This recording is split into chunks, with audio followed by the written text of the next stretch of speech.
Welcome CNG 132. Just want to do a quick update. Kaiser Permanente reached out and they're doing an open house this Friday from 10 to 11 in their Denver location.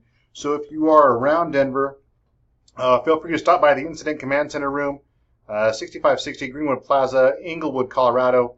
Whole bunch of errors in that. Sorry for that.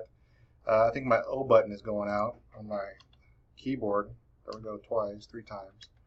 There we go. Oh, misspelled that too.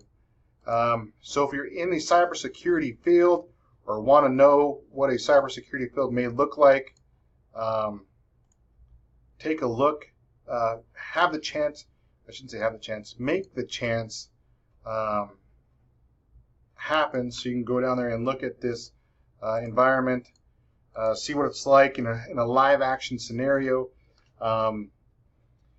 Ask a lot of questions. Kaiser Permanente is hosting this for cybersecurity, or I should say anybody in general. But if you are a cybersecurity student, I really recommend going down there for this. I believe Jim Gordman is going to be there.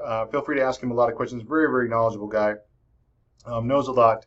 Can field a lot of questions that you may have. But make sure to get the time, make the preparations to go here. Very, very beneficial to you.